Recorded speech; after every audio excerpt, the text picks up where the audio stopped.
परम शांति। पुनर्जन्म मुश्किल क्यों है? आजकल सूक्ष्म जगत में बेहिसाब आत्माएं पुनर्जन्म लेना चाहती हैं, क्योंकि आज देख रहे हो ना कि धरती पर 800 करोड़ मनुष्य आत्मा है। आज से थोड़े समय पहले ही है, समझो कि 300 साल पहले ही धरती पर 75 करोड़ माना 75 करोड़ आत्मा ही मनुष्य आत्मा ही थी। तो मैंने कहीं बोला हुआ है कि जन्म लेने वाली आत्माएं बहुत है धरती पर, भटक रही हैं, कभी इधर मिले इधर मिले। तो जैसे क्रिश्चियन धर्म वाली आत्मा भी हिंदू के घर आ जाती हैं और हिंदू वाली आत्माएं क्रिश्चियन के घर चली जाती है। मुसलमान वाली आत्माएं भी हिंदुओं के घर आ जाती हैं। और ऐसे मतलब सभी अनेक धर्म मठ संप्रदाय में आपस में कोई कर्म बंधन से वहां जाती हैं, या कोई इच्छा से जाती हैं, या कोई धर्म प्लानिंग के हिसाब से जाती है।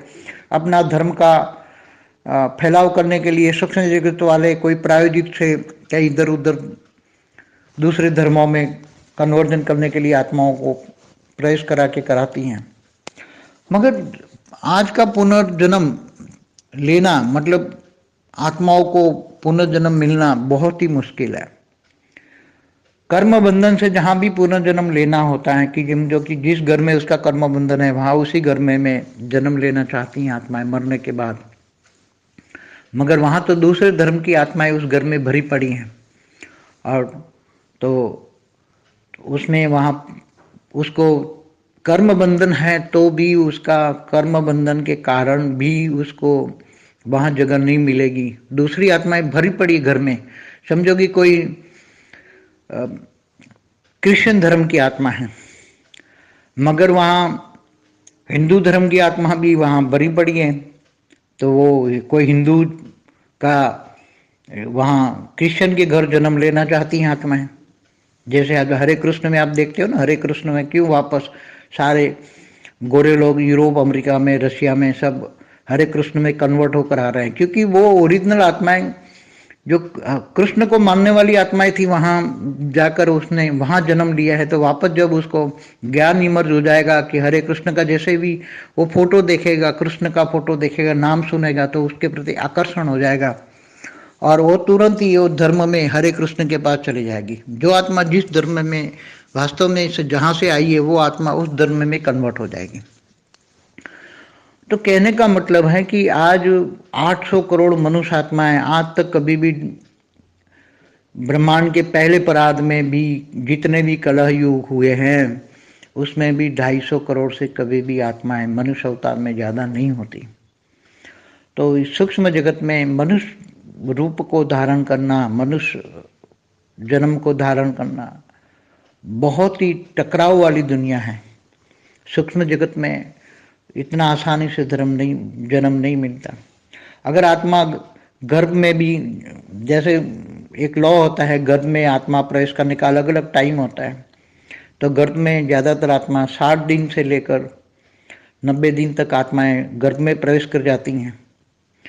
मगर गर्भ में प्रवेश करने के बाद भी आत्माएं उसको रेज मारकर उसी आत्माओं को, उसका शरीर को, स्थूल शरीर को भी गर्भ में वो खत्म कर देती हैं। इसलिए गर्भपात भी हो जाते हैं।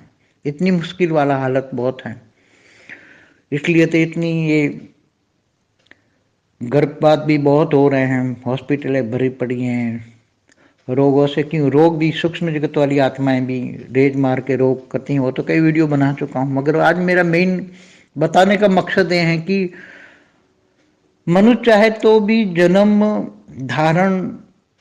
जन्म ले नहीं सकता। जहां अपनी मन मुर्जी या कर्म बंधन से आत्मा चाहती तो भी नहीं ले सकता। अपने घरों में आत्माएं भरी पड़ी हैं मगर जन्म नहीं ले सकते। दूसरे धर्म की आत्मा उसके घर में आकर वो जन्म ले लेती हैं और वो आत्मा देखती रह जाती है, वो कुछ नहीं कर सकती। ऐसा हाल है आज की दुनिया में। इसलिए देखो, कई मुसलमान के घरों में भी हिंदू धर्म का लड़का जन्म ले लेता है। मुसलमान के घर में हिंदू आत्मा का जन्म लेना कितना मुश्किल है, टू मच डिफिकल्ट। तो भी वहां आत्मा जन्म ले लेती है, क्योंकि अति सूक्ष्म में निराकारी स्टेज में वो आत्मा जब गर्भ में प्रवेश करने का टाइम होता है तो दूसरी आत्मा है उसके मुसलमान धर्म की आत्मा है चारों ओर होती है कि मैं गर्भ में प्रवेश करूं, मैं गर्भ में प्रवेश करूं, मगर वो आकारी रूप में तो वो प्रवेश कर जाती है, मगर उसके आकार के अंदर एक निराकारी आत्मा उसके गर्भ में प्रवेश कर जाती है। हिंदुओं को निराकारी ज्ञान होता है क्योंकि हिंदू की आत्माओं को परब्रह्म परमेश्वर निराकारी आत्माओं का ज्ञान होता है, इसलिए निराकार एक बिंदु बनकर वो उसके गर्भ में घुस जाती हैं तो वो आकारी आत्माएं उस निराकारी आत्माओं को देख नहीं पाती, इसलिए वो मुसलमान के गर्भ में जाकर भी निराकारी बनकर आत्माएं, हिंदू वाली आत्मा भी वहां प्रवेश करके गर्भ में प्रवेश करके जन्म ले लेती हैं।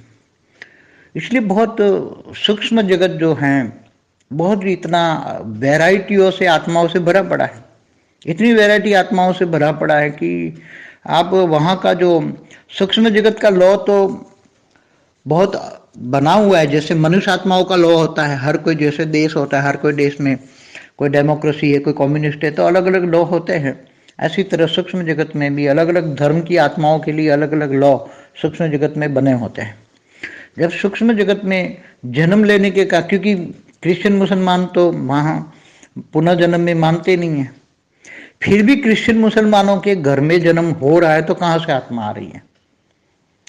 जब क्रिश्चियन मुसलमान कह रहे हैं कि जो आत्मा मर गई वो कब्र में दाखिल हो गई, कब्र में बैठी हैं, कब्रिस्तान में सभी आत्माएं जो मरने वाली आत्माएं सब कब्रिस्तान में बैठी हुई है, इसलिए हर साल वो कब्रिस्तान में जाकर वो अपनी अपनी पितरुओं को या माँ बाप को या दादा दादी को याद करके उनको वहाँ कब्रिस्तान में उसको विधि करते हैं, चाहे क्रिश्चियन हो मुसलमान, क्योंकि वो रिबॉर्न में नहीं मानते। तो उसके घर आत्मा, क्रिश्चियन मुसलमान के घर जो आत्मा जन्म ले रही है, पुनर्जन्म में नहीं आती, तो आत्मा वो जन्म कौन ले रहा है, कहाँ से आ रही है आत्माएं?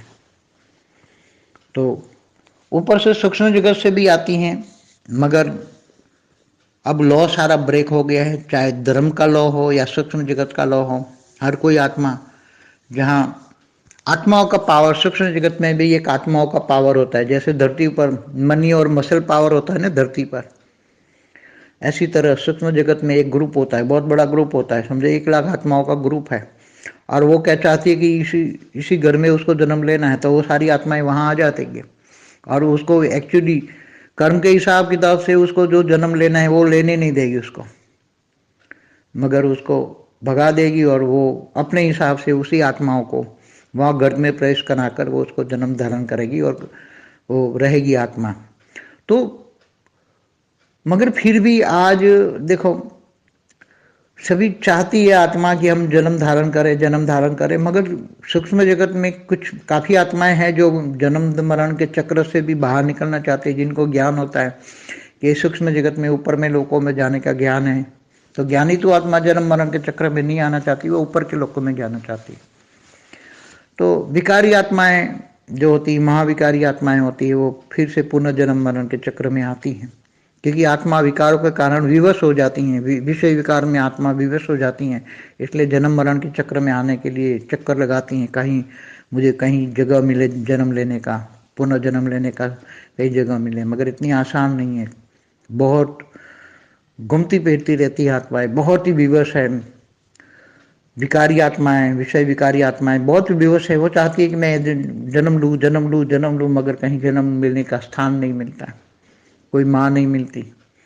तो ऐसी आत्माएं बहुत ही सूक्ष्म जगत में बहुत ही विवश हैं, इसलिए कई छोटे से बच्चों में भी आत्माएं प्रवेश कर जाती हैं, उसको जन्म नहीं मिला है तो वो 2 महीने का बच्चा है तो मगर वो 2 महीने के बच्चे में या 1 महीने के बच्चे में वो प्रवेश कर जाती हैं, वो पता किसी को आज तक नहीं है, किसी को नहीं पता है, क्योंकि वो और उसी आत्मा में अपना कब्जा कर लेती हैं, और एक शरीर में 2 आत्मा हैं उस पर टोटली कंट्रोल हो जाता है उसी आत्मा का, और किसी को पता भी नहीं लगता कि एक शरीर में 2 आत्मा हैं। ऐसे बहुत हैं, अनेक राज भरे पड़े हैं आत्माओं के, एक शरीर में 2 आत्मा है, 3 आत्मा है, ऐसे प्रवेश कर जबरदस्ती प्रवेश करके एक दूसरे को कंट्रोल करके कभी वो कभी वो कभी वो, तो ऐसी आत्माएं बहुत ही बड़े राज है पुनर्जन्म के।